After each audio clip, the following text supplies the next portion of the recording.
Hi guys, welcome back to my YouTube channel. Today we are making Kamut bread from the Food Nanny. My mom was doing some research on this since I'm gluten intolerant.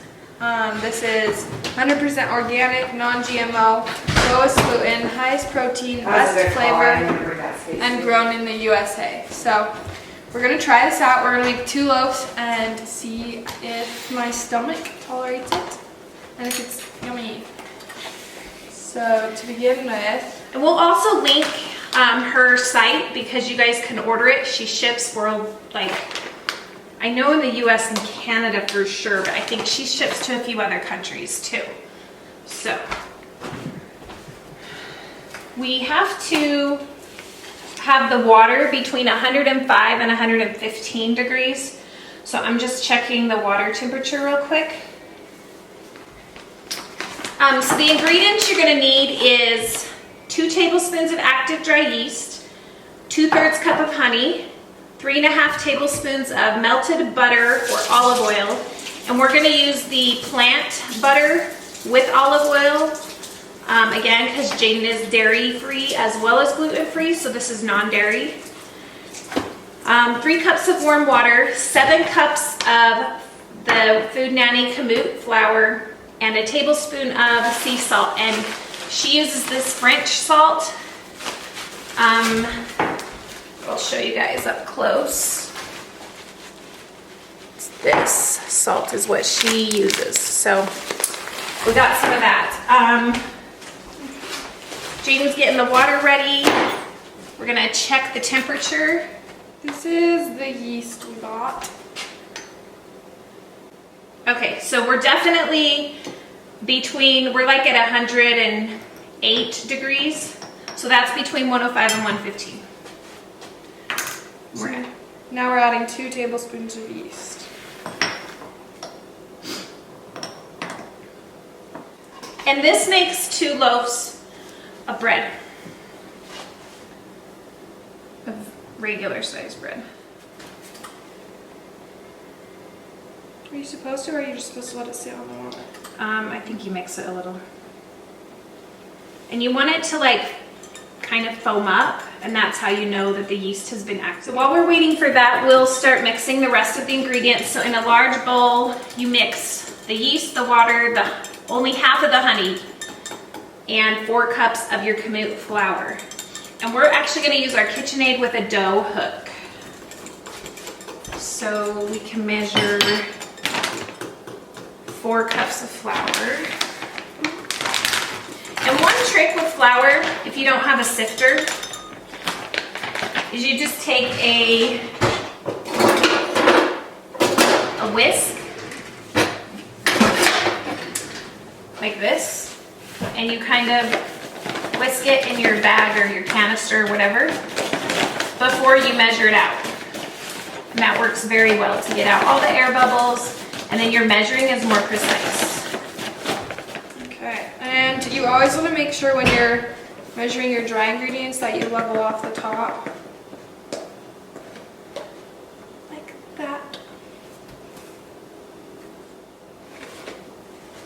And then I'll measure a 1/3 cup of honey while she's doing that. And it's always good to use raw honey, and it's also a good idea to use honey that is local to you because that helps with allergies. I don't know if you knew that, but if you suffer from seasonal allergies or anything, apparently if you eat a tablespoon of honey a day from your local environment, it will assist with your allergies. So this is Miller's raw honey from Salt Lake City, Utah. And the yeast looks to me like it is creating a foam on the top, is it? Yeah. So it is foaming, which is telling us that it is activating, which is really, I'm at a weird angle. Get a little spatula because we want to get every bit of that honey out. So that's in with a 1/2 cup of water. So now we need 2.5 more cups of water. And I'm going to put the dough hook on.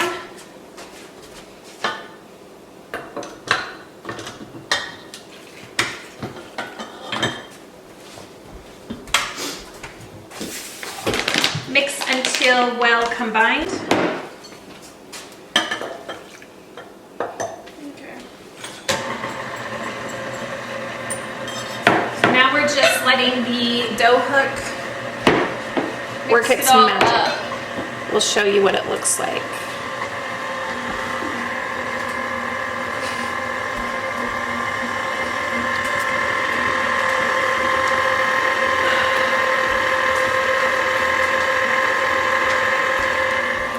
I've always wanted to, like everyone always says, the smell of bread baking in the oven is so yummy. And I'm like, well, that sucks. 'Cause that's just sad for me because I can't have that. But now we're baking our bread that I can have, so I can't wait to smell what it smells like. But so after this is done mixing, it's supposed to cover and let rest for 20 to 30 minutes or until the size is almost doubled. Okay, so we just left for 30 minutes and let's see what it looks like. It's stuck to the thing, but it definitely rose. Definitely doubled. So that's what it looks like now. Okay. Oh, that's how you deactivate the yeast. So next, we're gonna add the rest of the flour, which is 2.5 more cups, My hands are clean. along with another 1/3 cup of honey and the melted butter and the salt. So I'm gonna measure another 1/3 cup of honey.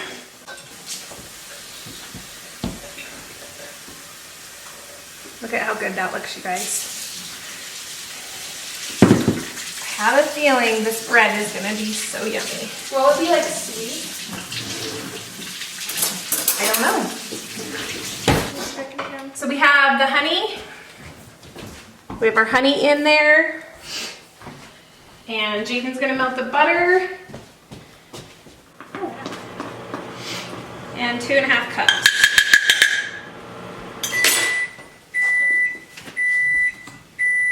Get the sides cleaned off a little bit.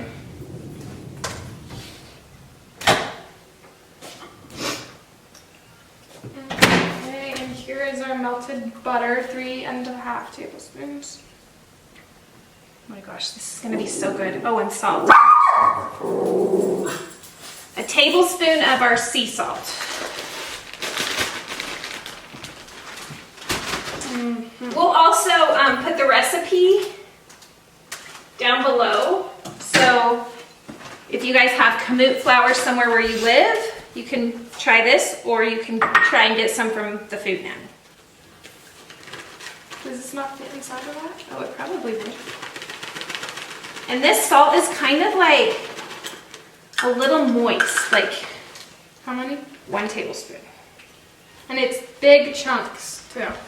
I'll show you, but it's what the Food Nanny recommends. But it's not like hard like normal Himalayan sea salt. It's a little more soft. But it's made in France.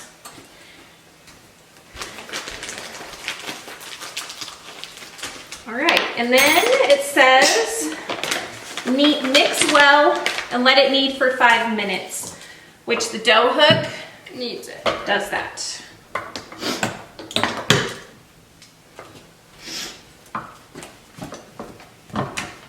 And we're gonna start out on the lower because The the flour's gonna go fly everywhere. Okay, it just got done kneading for 5 minutes and now we have to add another 1/2 cup of flour. You can tell when you have enough flour when it starts to detach itself from the sides of the bowl. We'll show you in a minute because right now it's still attaching to the bowl. So we'll add the 1/2 cup of flour. We'll see how it goes when it spins. And if it's still attaching, you add a 1 tablespoon at a time of flour until it starts to pull away from the sides. And then you know that it's the right consistency.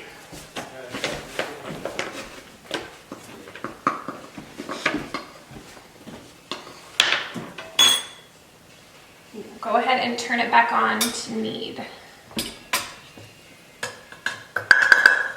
For another 5 minutes. No, just until like it starts to detach from the sides of the bowl.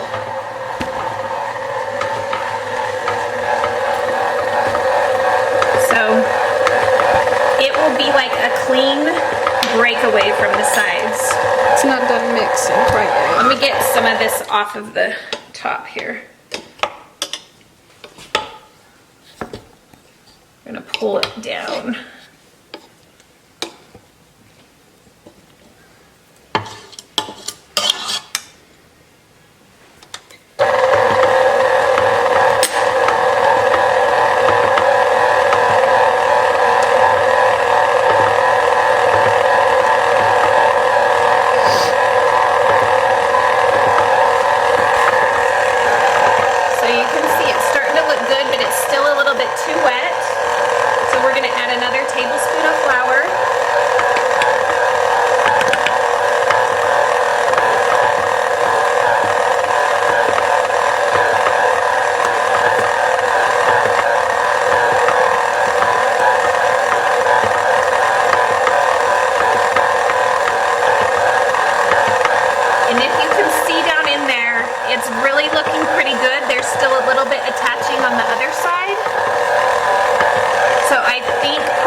Like it's just about there. So if you add too much flour, it's not going to be light and fluffy. So I'm just starting with that 1.5 tablespoons extra, and I think we are good. It's all the way detached from the sides of the bowl. Now we're going to grease a bowl, which I'm just going to use this canola spray. We're going to spray this bowl.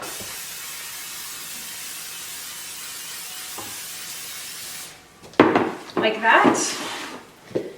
She's gonna get all the dough off. We're gonna put it in the bowl, flip it once so that both sides are greased, and then cover it again and let it rise again for another about 30 minutes until it's double in size again. So you'll want to kind of fold it up into a good round ball, and then flip it once. We're gonna let it rise.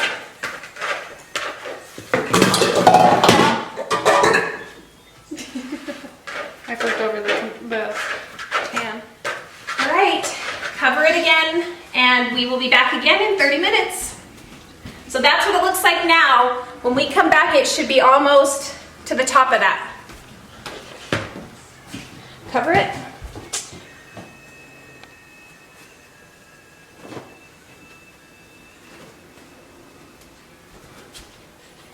See you in 30 minutes. Okay. Now my mother said I can actually punch it. Oh yeah, it's huge. Strings are gonna go away. I took a shower while we were waiting for it to rise. So that's the funnest part, is you punch it once. Doesn't it deactivate? Well, it makes it stop. The yeast stop or something like that. I have no idea. So we're splitting it in half now? Well, form it into a ball and then we'll cut it in half.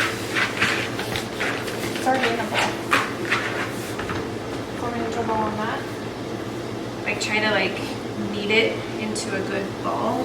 Knead it? So Like on the floor, this. on the ground. No, On the table. no, in your hands. Well, it was in a ball better. And then we'll separate it into 2 pieces. I need to get like a dough knife thing. And then just maybe get that big knife and cut it in half.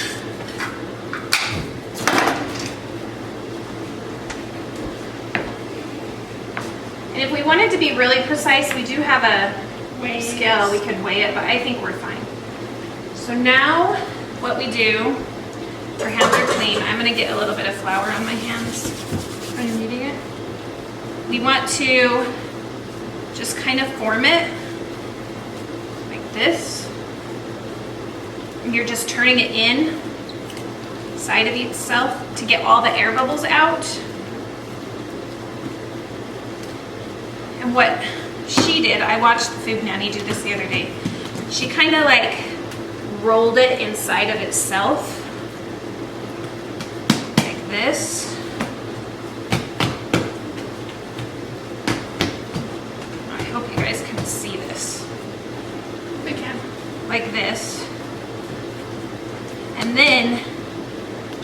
smacked it down like 3 times to get 1.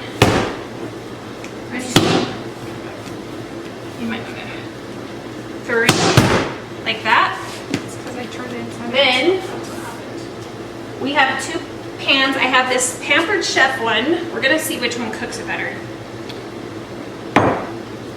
And I'm gonna put it in here, turn it over once, so it's good and oiled. So there's our first loaf. I'm gonna set it here. There's our second loaf. We're just gonna lay him here and let it rise again until double in size. So it has to rise 3 times. Yep. So make sure you have a lot to do in between. So yeah, we'll let it rise again. And then after that, you bake it for just 30 minutes. Or no. Oh yeah, for 30 minutes if they're regular and 18 minutes if they're mini loaves. So I can't wait to show you guys. Next, we'll show you after it's risen. We'll put it in the oven and then they'll be done. We just finished their 30 minutes of rising. They're looking good, but the oven's not preheated yet. So we have to wait for the oven to preheat and then we will put them in.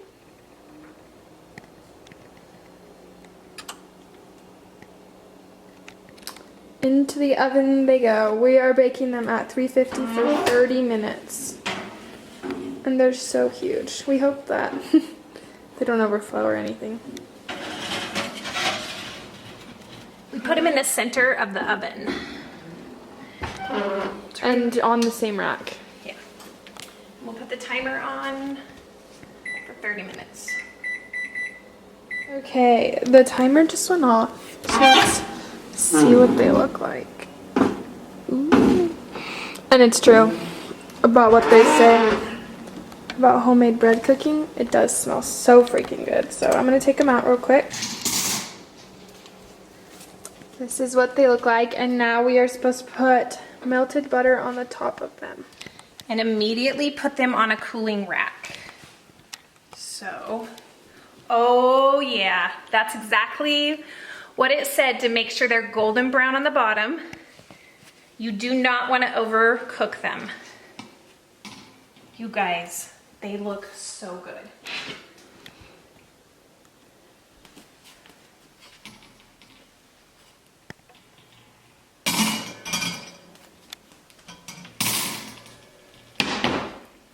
Yes, they do look so yummy.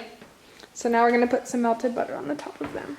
We'll give it a day and let her tell you guys if she had any type of reaction. So maybe tomorrow she can, well, it'll be in this video, but she'll let you guys know if she had any type of reaction with her gluten intolerance. Okay, so I melted this butter.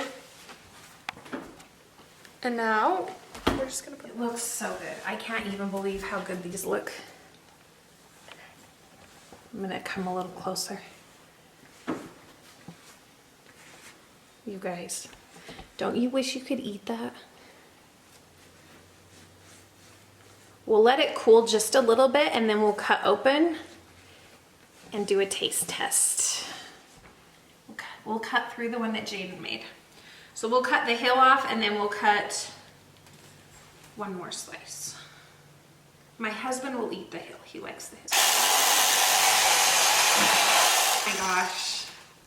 Guys, it looks so good. Ready for the next slice? And it's still light, fluffy. No like holes in it, because when you pound it down, that's what gets all the air bubbles out. We're trying this piece. Yep. Jaidyn's getting to do the taste test.